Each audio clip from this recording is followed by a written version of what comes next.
I would like to introduce to you my first host, Ali Zahedi. So we basically just want to go through your journey of how you got to where you are today, the various roadblocks that you went through, and talk about some of the emotions that you felt throughout the process, inspiration, fears, mottos, and revelations. So to start, maybe tell me a little bit about yourself and your company. Sure. Thank you for having me. I'm honored. So my name is Ali Zahedi, and I am 39 years old right now.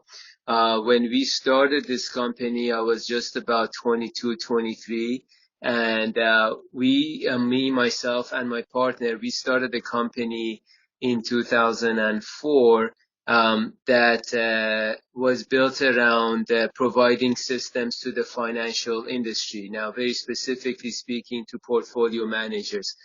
Obviously, I can go into great detail as to, exactly what we do, but at a very high level, there's certain portfolio management firms whose job is to take money and manage it, invest it. And those companies typically, I mean, the ones that we deal with, manage hundreds of millions of dollars, billions of dollars. And so the idea is that we wanted to build a system that these firms could use to not only track the money and report on it, but also take care of all their end-to-end administrative needs, which is quite detailed and also highly specific to the industry. So myself and my partner had some experience from within the industry from before, and we set out to build our own platform and our own system. And we had absolutely no connections that we could use. So we really started just cold calling every client, every potential client, every prospect that we could find. And we got a lot of people hanging up on us and telling us off, and we got a couple who were willing to beta test the system with us, and we started building around their needs, and we started going from there, and the rest, as they say, has been history. And we've grown, and we have about 70 firms that use our platform across Canada. There's a governing body called the PMAC, the Portfolio Management Association of Canada. By their survey, which we have nothing to do with, we are now the largest provider to the firms registered within the PMAC world. So we've been gaining traction very organically, and happy to be involved with the team and this business for all these years, and looking forward to more of it. That's awesome. So you mentioned cold calling, and I know a lot of entrepreneurs do that and have experience with cold calling. Do you have, and it can be discouraging at times, do you have any tips or recommendations in regards to that? Yes, the first thing I will say about cold calling is that it works. Hmm. But it's a numbers game, and you have to be aware of that, and you have to manage your expectations accordingly. So you have to know that if you call 10 places, most likely 9 of them, if not all 10 of them, are just going to turn you down. But you can't take that personally. I mean, if you think about some guy who calls you and says, are you interested in dog cleaning? You don't think, man, I hate this guy. Like, if you do, you really don't hate the guy, right? Like, you just, maybe he caught you at a bad moment and you're having a bad day. But truthfully, deep down, I mean, you couldn't possibly hate the guy who's calling you for 2 seconds asking. So you got to take that perception, like, hey, you know what? I'm going to catch a lot of people at a bad time. They don't want to hear about this new service, but it's okay, because the one that does is all you need, and it's worthwhile, and it makes the whole thing worthwhile. So I'm a big believer in cold calling, and even to this day, we do it, and I have the utmost respect for people who do it. The other thing that I think sometimes gets overlooked is that we all need to strengthen ourselves in all kinds of ways. And so think about going to the gym to strengthen your body. Think about studying to strengthen your mind. Think about going to school. All these things help you build tolerance. So for me, look, when I went to U of T for software engineering. I didn't directly use the education that I got from U of T, but the tolerance that I developed through doing those courses, the tolerance for working under pressure, the tolerance for listening to strict guidelines, the tolerance for working within teams that I didn't necessarily choose, like all those tools come into play. One of the biggest tools that shape you, to me, are those difficult situations that you put yourself in, and cold calling is one of them. So Mhm. not only the cold calling could be beneficial to your business, and in my opinion, most likely will be beneficial to your business, but the exercise itself will be beneficial to you as the entrepreneur, as the person who needs to develop a tolerance and a thick skin, and to be able to endure the challenge of going through a bunch of no's before you get to a single yes. And Mhm. so I take that um, I take it very seriously, and I think it's great for everyone to do it. One thing that I will say is that there's a lot of times that entrepreneurs waste their time, and I use that very carefully, but that's what I think it is. They waste their time doing busy work instead of doing effective work. So they'll take, 5 weeks to come up with the perfect logo for their business. It's like, look, man, I get it. I want to have a nice logo too, and I think it's cool if you have a really nice logo. But unless your business is some artistic business that's strictly built around the logo, if you're like a lawn care system, just get a nice logo and move on. Like, don't spend 5 weeks. Don't create busy work. Like, I don't know if I like this shade of blue or this slightly more like purplish. Like, it's good. It's good. Like, don't spend time wasting time on like these busy little projects. Like, man, I gotta get our t-shirts perfect. No, you don't. Mhm. T-shirts need to be good enough that you can wear them and they look presentable, but they don't need to be perfect. You're not like unless you're in a fashion business, they're fine. Just put your logo on, move on. So I would say cold calling is one of those things that's effective work. Mhm. It's building you, it's building your personality, and every single call could potentially lead to actual business. So Mhm. it's real effective work. I would never look at that and say, man, you wasted 13, 14 hours this week cold calling. I'll say, that's amazing. Even if you got no's, you spread your name. Even if someone said, no, you're better because of it, your pitch is going to be a little bit better because of it. Your Mhm. confidence is going to be a little bit better. You're going to be tougher. So it's not busy work, it's effective work. And so I'm a big fan of cold calling. Yeah, for sure. And I also think getting out of your comfort zone helps you with the tolerance as well. So that's very Absolutely. true. I mean, it's the only way to build your tolerance. If you always stay within your comfort zone, how are you going to expand your tolerance? Yeah, exactly. So when you were holding your diploma at UFT on the stands of your graduation, where did you see yourself in 10 years? And did you ever expect to be the CEO of your own FinTech company? So when I was doing school on a part-time basis, and I had started this business while I was in school. So I did hope at least that I'll be able to continue building the business and that I'll be running this business. So that was the dream and that was the vision, and I'm grateful that it's been that way. Um, so for me, I suppose in some ways when I was graduating, it wasn't as pivotal a step as like, now I've got my diploma, I'm going to go find a job. It was kind of like, now I've got my degree and I can feel proud of myself in terms of feeling this great sense of accomplishment that I finished it, even though it was really hard to run the business. I was working north of 60, 70 hours a week every week, like at least. Many weeks I was way north of that because it was just like a constant um, drain of your time, which I gladly gave into. So I missed a lot of classes and I had to make up for a lot of assignments that I had to pull one-nighters on. And so when I finished, it was really just a great sense of gratitude for being there and the sense of accomplishment that it was a hard program, but I got through it. And I felt like that gave me a lot more confidence, if anything. Mhm. It felt like, man, if I could get through that, then I can get through a lot of things. And so that was the biggest positive emotion that I felt, that great sense of accomplishment and confidence that, yeah, you know what, I did this, it Hmm. was a big deal, and I can do other, now I can apply that energy to more of my business, and it's going to yield even more results. Yeah, I mean, that's insane. Working 60-hour weeks while in school, that's definitely something to be proud of and for sure definitely pushed you. Well, like I said, it was part-time, so I Yeah. only did the term, still. For sure. So within your experience in the financial industry as well as computer software, do you see AI replacing more roles in the future as it is evolving rapidly, especially with technology taking over?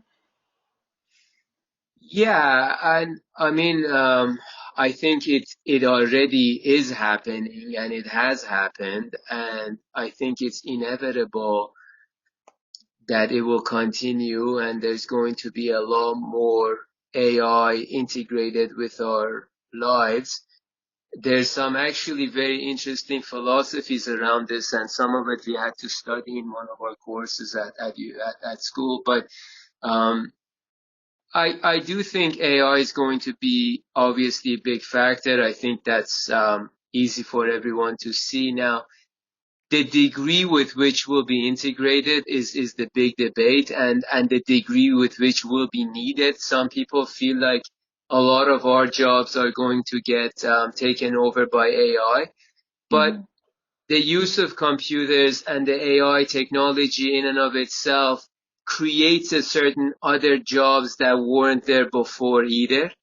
Hmm. Um, and there's also a lot of other means and mediums and professions that did not exist. For example, now you have like a whole range of people who are, you know, multimedia influencers, YouTubes and Instagrams and whatnot of the world. And there's a lot of businesses built around using those services. So, hopefully as human beings, we can find a balance with the technology we're creating. But I think it's very obvious that AI is already playing a big part of it's playing a big part in our lives, and it will continue to do so. Within the financial industry specifically, there's a new-ish, I would say, branch called robo-advisory. And robo-advisory is built around exactly this idea of AI managing money. So historically, if you had a certain amount of money, you would take it either to an advisor or a portfolio manager, depending on the amount of money you had. There would be professionals who would assist you in deploying that money and investing it in an effective way. Um, and so based on your situation, you would find a proper professional to go to and they would help you. Now, there's AI and robo advisory programs that you could that do certain find mathematical models on where you stand, your requirements, what you need to do, how much you need to save, and they suggest and come up with certain allocation strategies in how you would deploy your money and how you would invest your money. Um, I would say, based on what I see, because we deal with very sophisticated portfolio managers, Hmm. the robo-advisory business at this point is still in its infancies. It's still Hmm. not quite as sophisticated as what you get when you combine human beings and the computer. So when you get some of the managers that use programs like ours, they end up coming up with, more sophisticated, more efficient, tax effective strategies. But that's not to say that robo advisory is not, it's progressing very rapidly and it's getting better and better. And there's a lot of investments going towards that sector. So I'm sure, by the time you guys are my age, Hmm. there's going to be a lot more that you'll be doing with those kinds of platforms. Yeah, and it's interesting that you say that because I hear a lot of students, they research this just to see like which field they're going into because you don't want to go into a field that's going to be taken over by technology in the next 5 or 10 years and then have to move around or start from scratch. So that's interesting that you bring that up. Yeah, I mean, robo advisory would be a good path, I would say, for anyone who's interested in technology and finance. And one of the benefits of going down that path is that I think there's still quite a bit of work to be done there, in Mhm. particular because there's different tax laws in different regions and different countries. And so while at the core, the AI, the robo-advisory platforms have common areas where they're following the same logic in that they're trying to make your deployment as tax effective and efficient as possible, et cetera, et cetera. Because all the different regions have different account types and different taxation laws, there's still a lot of room for these robo-advisory platforms to be developed for all the various regions and countries and banking systems. So Mhm. I would say it's probably a big field for the next, I don't know, Yeah, at least 2, 3 decades. for sure. So were there any situations that came up in business where you thought that your business could truly be at risk? How did you feel? How did you handle it? Yeah, I think you always feel that. But in our situation, fortunately, it's a combination of two things. We, myself and my partner are very conservative. So we never took, you know, insane risks that were beyond what we were prepared to handle. Like we never went out and took out like a $5 million loan before we even made $1 million. So, and I'm not saying to people not to do that, because if you have a clear enough vision and a plan and you need to get that kind of cash injection, then by all means, I mean, it's up to them. For us, we always felt a lot more comfortable when we took organic steps, and we built based with the cash flow that we had, and we built based on talent that we had instead of reaching too far. So we grew with, organically. So we didn't take major risks in that sense, but there's always risk because we work within a small industry and your reputation is everything. So when we Mhm. started coming up to, marquee names like big firms that carry a lot of weight that everyone knows, there was always this concern because we knew if we screwed up very quickly, the whole industry would know, and it would be a very big problem, and it would really hurt us. So we took on clients that were fairly large at a certain point once we had the traction and we had the momentum, and we had enough of a reputation. And that came with a lot of anxiety in a sense, or Mhm. like, okay, we got to get this across the line. But that also comes with a lot of excitement because it's something that you hope to do and you wish to do. So that's not lost on you either. And I think Mhm. that feeling ends up taking over more than the anxiety. You feel an excitement and the thrill. And so our biggest risk has always been reputational risk, because it's such a small niche market that everyone knows what's going on. So we've benefited from our great reputation, but we could have easily been toppled by doing something bad because we're in a small pool and people could hear. So that was Mhm. always the scariest. And sometimes we got into, projects that were new, and we had to build out all these new features. And there's a certain, um, you know, I suppose, intimidation and fear that comes with that. We're like, "Wow, can I get through this? And can Mhm. I onboard 30, 40 people onto this and make sure that," and those are all a little bit, A lot of pressure. right at the same time.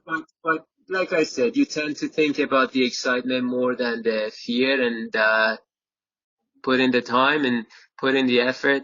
Um, and I'll add to that one thing quickly, because Mhm. I think it's very important. I think telling the truth is very important, and I don't think that statement gets enough um, light. I think it's important to understand. Now, there's been times where I have lied. Like someone's like, "Do you have that report?" And I don't, but I'm like, "Yeah, we do have it." But that's because I know 100% what they're talking about, Yeah. and I know 100%. I can build that report in 2 or 3 hours. There's no ambiguity. If I'm not sure, even slightly, I will never say, yeah, we have. I will say, I think we can do that report, but let me get back to you. Or I'll say, I think we have it. I think we have something close to it, but I will never make promises I can't keep. If, Jordan Peterson said this, and I'm paraphrasing, but he said, you know, honesty is the only other natural resource aside from air that's readily available to us, because honesty is the foundation of trust, and trust is the foundation of cooperation.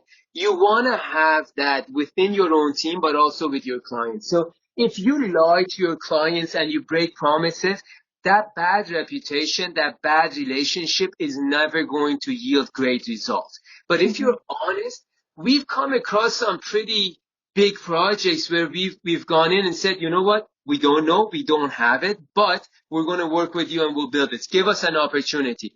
And just because of that honesty, we've been given the work, and they were able to trust us. Whereas had we lied, it would have been a problem. So I do think you sometimes introduce unnecessary risk to your own business by lying. Mm-hmm. Whereas you could have just told the truth and everything would have been perfectly fine. You know what I mean? Mm-hmm. Like a lot Yeah. of times entrepreneurs assume they have to know the answer to everything. They have to Mm-hmm. say yes to everything. This is not true. You can say, I don't know. You can say, let me look into it. You can say, we have to work on this. And if you have somewhat of a reasonable counterpart, you'll be fine. And it's okay to say that. So Mm-hmm. don't introduce unnecessary risk for yourself and your business by lying or by making promises you can't keep or you don't know you can keep. So that's Mm-hmm. also been a big advantage for us. That we never really lied. And if we ever Mm-hmm. said yes to something that was a no, it was because we knew without any shadow of a doubt it's something we can deliver on.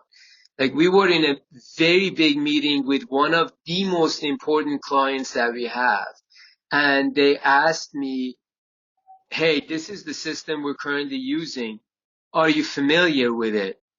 And I said, no, I've never heard of that system before.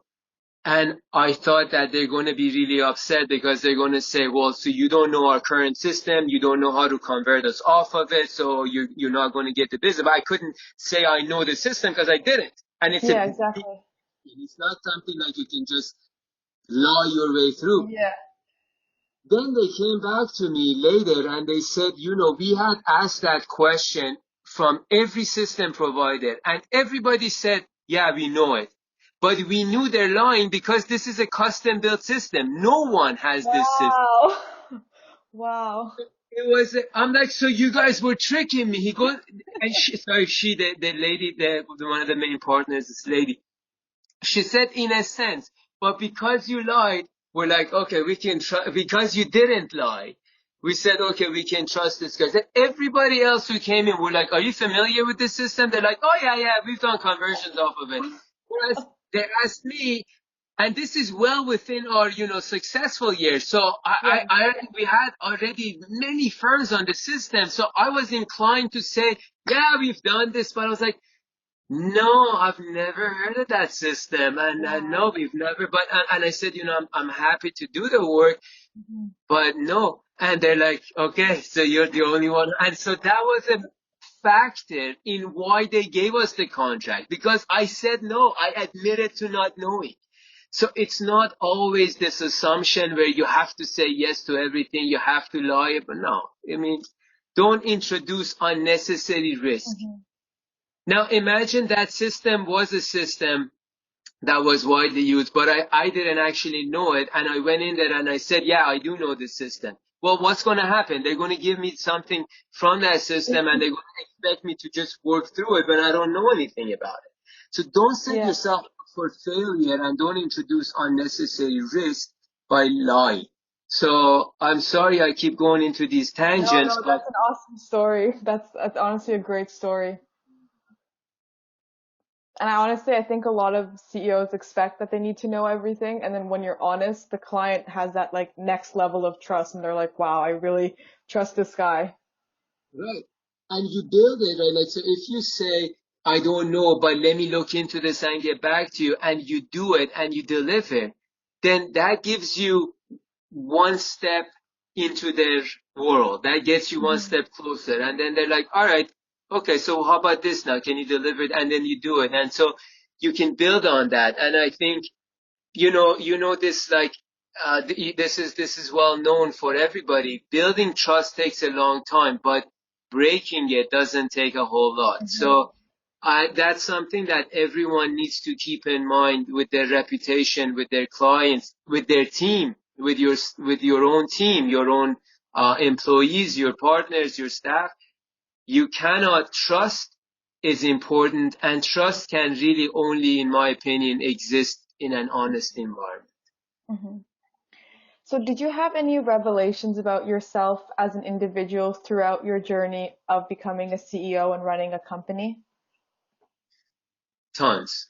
I mean, at every step, I genuinely believe at the core of this life lies the journey of self-discovery. And I know that sounds cliched and you hear this kind of stuff all the time, but truthfully, I mean, if you think about it, we always use the outside world to gauge who we are, and we look to the outside world to tell us who we are until we find out who we are. And then once you know who you are, what the outside world says doesn't matter so much anymore. But not that it doesn't matter, but you know yourself, so it doesn't change anything as much. Um, and so there's been a lot that I have learned about myself. Like, you start with the basics, you start understanding how much work you're able to do effectively, how much break you need to take, what kind of work you're good at, what kind of work you're not good at. Those are the sort of the first initial phases, I'd say. That's what you start to learn initially. Like, I knew, so I went a good probably 5 or 6 years where I did not take a single day vacation. I worked every week, Wow. every weekend. And like, everyone's like, no way. I'm like, no, 100, like that. I'm not lying. Like, unless something came up and I had to take a day, I would. But like, I didn't schedule trips and vacations, and I went for a long time, and that worked well for me. Then I got to a certain other point. I realized at the time I was married, and I realized that, okay, I 7 days a week is not working anymore, and I need to do 6 days a week. So I was very honest about it, and I became very disciplined. I would work Monday through Saturday, and then I would take Sundays off. And I just became really disciplined with that. And then over time, I've been able to. So that kind of stuff is first, like, and then you start to learn what you're good at, what you're not good at. That's important. Are you good at managing people or you're not? Are you good Hmm. at doing the work or are you good at delegating the work, etc., etc.? So that kind of stuff is initial. Then you start to learn about your temperament, how you handle yourself. Like, when you have like a really intense meeting coming up, are you calm? Are you cool? Are you collected? Are you all fidgety and nervous? Can you sleep? Can you not sleep? How does your nutrition work? That kind of stuff, and how the mental side of it, how you handle stress and how you handle when things aren't going so well. And also how you handle when things are going well. Do you quickly become arrogant and forget what brought you to the game? Do you Hmm. forget all the basic principles that you followed that allowed you to build your character and build your business and all that stuff? So that sort of stuff is also really important, like understanding your own character, understanding and keeping yourself level-headed and but confident, like finding that good balance. I mean, I can talk about this stuff for hours, Sadaf. I can go into, you know, very specific details of events and lessons learned and things like that. But definitely, as you deal with the challenges of your business and your team and your clients and your products, you start to learn more and more about yourself, what you're good at, what you're bad at, what you handle well, what you don't handle well. And so I used to have, you know, a bad temper when I was younger. I would get angry, and then, I dealt with that anger in a certain specific way. And then as I got older, I started dealing with it in a much better way. And then for a while, it was that I still had the anger, but I dealt with it better. And then Mm-hmm. with time, it got to a point where I rarely even have the anger. I'm not even angry about it. Just like I see it in a different way, and I see people in a different way. So I think it's very important for people to pay close attention to their experiences, how they react to them, Mm-hmm. make note of it, remember those feelings, talk about it, write about it, and learn from it. Um, and I think it's very helpful to have someone who's a little bit ahead of you, who you can relate to and who can relate to you, that you can talk to openly. And to me, that has been an important tool in the whole journey of self-discovery too, because once you're talking about how you're feeling and how you're reacting to things, you start to be able to peel back the layers and sort of discover why you're acting this way, like what is leading you to behave a certain way. Like I said, I mean, I can get into this for hours and hours and get real specific, but I'm trying to be mindful of your time and this. I don't want to go into really crazy tangents, but yeah, most certainly tons to learn, and I think that's sort of the one of the biggest perks about the various challenges that you're presented with through running a business, is in that it allows you to gauge your depth in various areas and understand your personality, your character, your abilities in all these different diverse areas, and get to know yourself better. So you mentioned that you work with a partner. How has your experience been working? Do you think that helped with your teamwork skills? Any challenges? I'm very fortunate in that my partner is an absolutely stellar human being, and I love him like a brother. Um, and so it's helped us that he's my cousin by blood, but we were close as can be. It's been great in that we've always wanted the best for each other. Mm-hmm. We've never been rivals in a sense where I thought, man, I want more than him, and he's never been like that with me either. We've always wanted the best things for each other. Mm-hmm. That's been critical. We've always been very supportive of one another, and that's also been critical. But we've also always played devil's advocate to one another, and that's been helpful. So if I go into a meeting and I come out, no matter what I do, I know my partner is going to be supportive and appreciative of my efforts. So when I go into that meeting, I don't have a second thought in the back of my head like, oh, what would he want me to say? I feel comfortable in doing my best, knowing that he'll support it. But before that meeting, when him and I discuss the meeting or the questions or the projects, we always take opposite stances. So if I say, you know what, we should go down the left path, he'll say, you know what, we should go down the right, and we discuss it, and that allows us to come up with the best solution, because now I'm forced to argue it one way, he's forced to argue it the other way, and we one of us has to convince the other. And you know what, 9 out of 10 times we're on the same page. So 9 out of 10 times one of us is forced to argue a point that's not even necessarily what he even wants, but by forcing ourselves to take that opposite stance and really challenging the other person, we sort of have a good way of making sure the path we're taking is the best path given the known parameters. So Mm-hmm. those three things have been big in my opinion. Our interests are aligned in that we want the best for each other. We're supportive of one another, so we're both free to do our best. Like, Mm-hmm. we rarely go into meetings at the same time. In my view, if I know he's going, if somebody on the team goes, Alion should attend this meeting, and AJ's in it, I'm like, nope, if he's in it, I don't need to be. Whatever he says, I'm Mm-hmm. fine with. And he's the same way with me. If the biggest meetings you can imagine, if I was going in, he would never be like, well, I'm going to go too. He was like, Ali's going, I'm good. Whatever he says, I trust. So we have that support for one another. And finally, when we're making decisions, we play devil's advocate to one another and challenge each other so that we know we're making the best decision. That sounds like a dynamic duo to me. That's definitely very inspiring to hear that. I like that. Yeah, I've Um, been very fortunate in my partnership with him. Love it. So a lot of young business professionals and undergrads think that they need to be at the top of their class in order to be a leader or CEO. Would you agree or disagree with this statement? As a whole, I would disagree. I Mhm, don't think it hurts if you happen to be at the top of your class.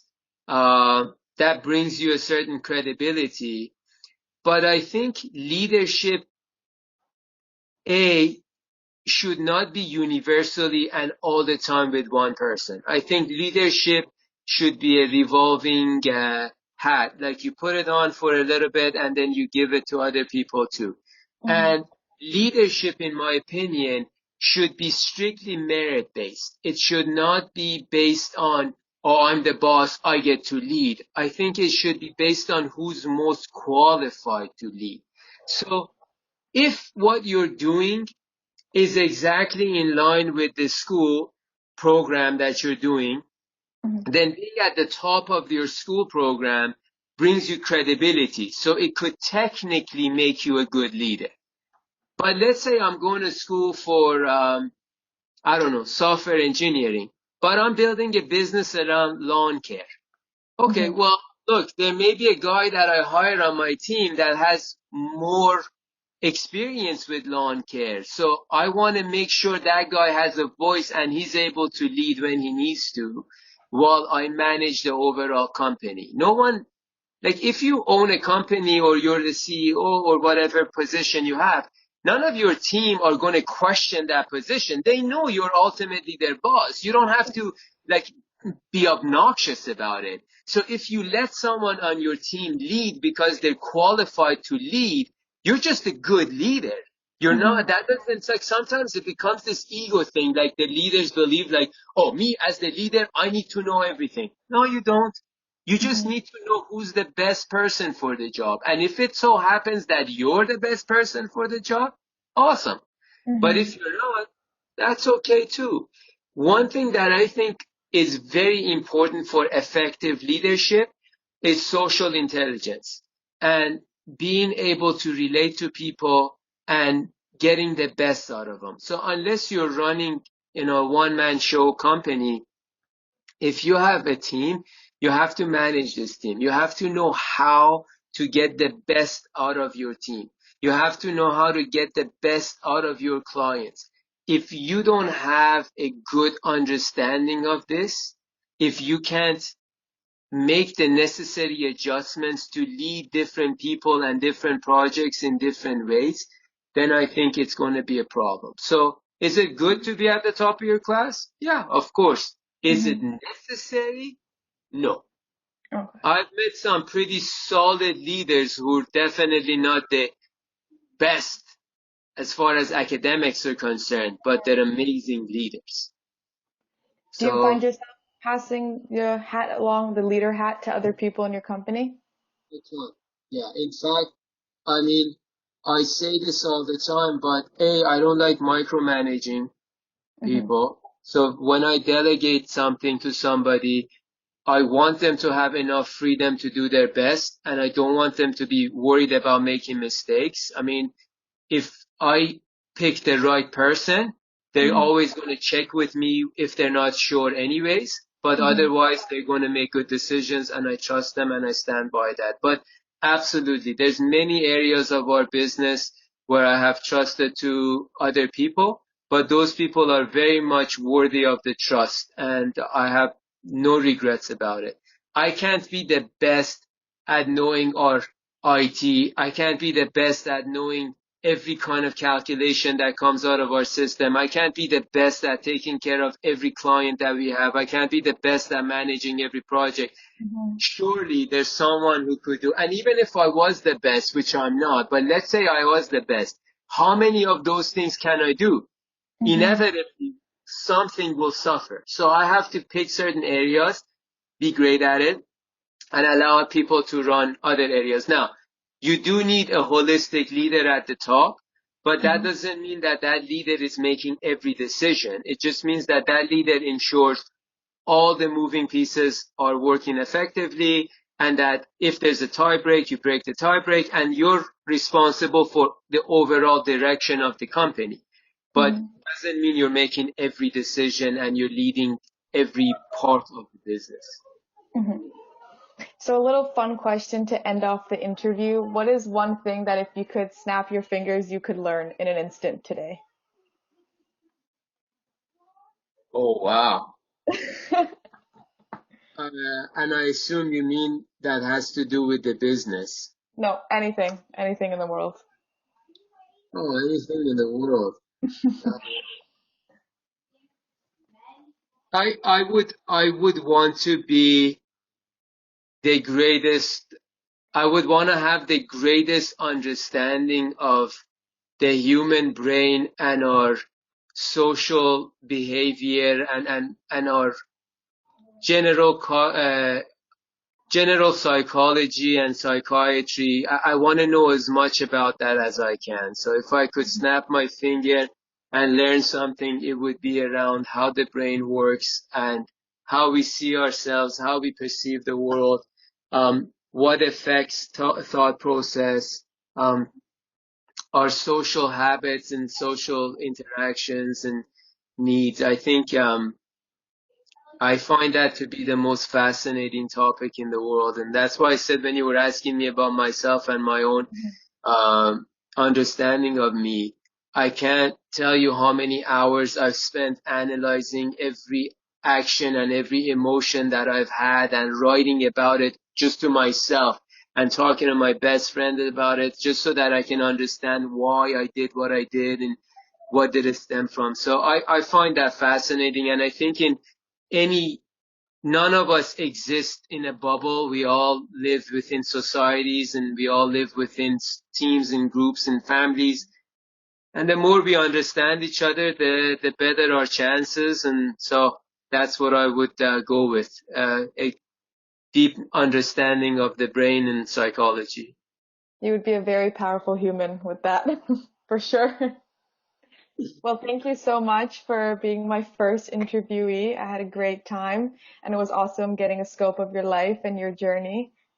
The pleasure was all mine. I was honored when you asked, and I'm sure you're going to do a great job with these. Can't wait to hear more and your other guests, and Yeah. I'm sure you're going to do a great job with it. Thank you. Thank you very much. Thank you very much.